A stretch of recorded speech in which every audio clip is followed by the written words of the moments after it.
নমস্কার। কেমন আছেন সবাই? আশা করি সবাই নিশ্চয়ই ভালো আছেন ঈশ্বরের কৃপায়। আজকে আমি আপনাদের কাছে এসেছি বাস্তু সম্পর্কিত একটা মূল্যবান তথ্য আলোচনা করার জন্য। আমরা আমাদের ঘরে প্রত্যেকেই বাস করি, কিন্তু আমরা সাধারণ মানুষ বেশিরভাগই আমরা অবগত নই যে আমাদের বাস্তুর পক্ষে কোনটা ঠিক বা কোনটা বেঠিক, কি করলে আমাদের লাভ হতে পারে বা কি করলে আমাদের ক্ষতি হতে পারে, এই জায়গাটা নিয়ে আমরা কিন্তু অবগত নই। এই যে একটা বাস্তুর যে একটা গুরুত্বপূর্ণ জায়গা, সেই জায়গাটা একটু আলোচনা করে নেওয়া যাক। বিষয়টা হচ্ছে, দেখুন, আমাদের ঈশান কোণে হচ্ছে গুরুর অবস্থান এবং আমাদের নৈঋত কোণে হচ্ছে রাহুর অবস্থান। তো এই ঈশান কোণটা হচ্ছে গুরুর অবস্থানগত দিক এবং নৈঋত কোণ হচ্ছে রাহুর অবস্থানগত দিক। আমাদের গৃহ বাস্তুর মধ্যে প্রত্যেকটা প্ল্যানেটের একটা ইনফ্লুয়েন্স, একটা প্রভাব কিন্তু বর্তমান। প্রত্যেকটা প্ল্যানেটের ইনফ্লুয়েন্স কিন্তু আমাদের বাস্তুর মধ্যে বর্তমান। তো কিছু পজিটিভ প্ল্যানেট এবং কিছু নেগেটিভ প্ল্যানেট। যেমন পজিটিভ প্ল্যানেট হচ্ছে চন্দ্র, শুক্র, বৃহস্পতি, বুধ, এগুলো হচ্ছে পজিটিভ প্ল্যানেট। এবং যেমন শনি, রাহু, কেতু ইত্যাদি, এগুলো হচ্ছে নেগেটিভ প্ল্যানেট। তো আমাকে দেখতে হবে যে আমার গৃহ বাস্তুর মধ্যে পজিটিভ প্ল্যানেটটা পজিটিভ ভাবে আছে কিনা এবং নেগেটিভ প্ল্যানেটটা নেগেটিভ ভাবে আছে কিনা।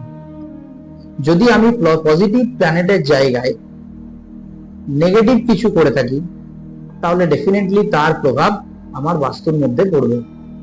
এবং নেগেটিভ জায়গায়, নেগেটিভ প্ল্যানেটের জায়গায় আমি যদি পজিটিভ কিছু করে থাকি, তো ডেফিনেটলি তার ইনফ্লুয়েন্স আমার বাস্তু এবং আমার ভাগ্যের প্রতিও পড়বে। এবং এই 9টা প্ল্যানেট ছাড়াও আরো 5টা এলিমেন্ট এর সাথে যুক্ত। 5টা এলিমেন্ট: ক্ষিতি, অপ, তেজ, মরুত, বোম। এই 5টা এলিমেন্ট এর সাথে যুক্ত। কিন্তু যদিও আমি এই 5টা এলিমেন্টকে মনে করে থাকি যে এরা হচ্ছে বাস্তুর একটা ইন্ডিকেশন, এই 5টা এলিমেন্ট হচ্ছে বাস্তুর জন্য একটা ইন্ডিকেশন।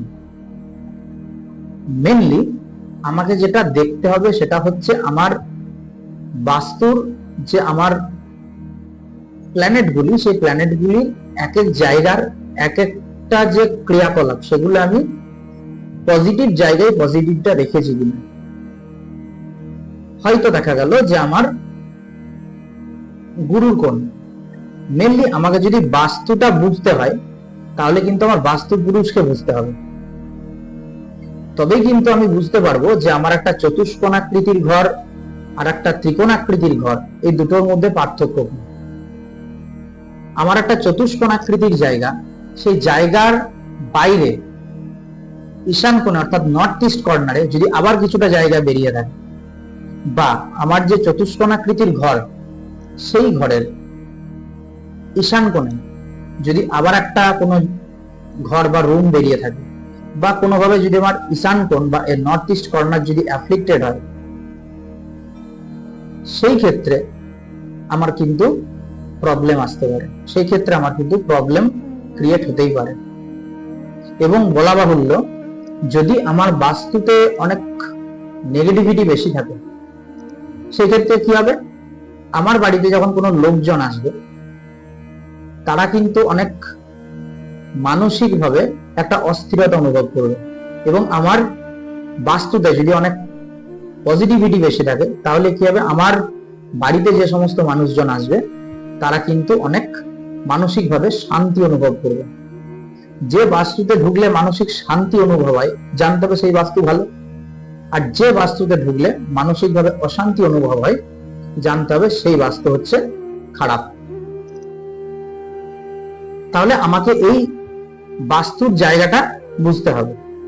এবং এটাও বলা বাহুল্য যে আমার চার্টে যদি কোনো ভালো কিছু হবার থাকে, আমার অ্যাকর্ডিং টু মাই চার্ট, যদি ইন ফিউচার আমার ভালো কিছু প্রাপ্তি থাকে, কিন্তু আমার যদি বাস্তু খারাপ হয়, আমার বাস্তু যদি ঠিক না থাকে, তাহলে কিন্তু আমার অনেক ভালো কিছু কিন্তু আটকে যেতে পারে বাস্তুর প্রভাবে।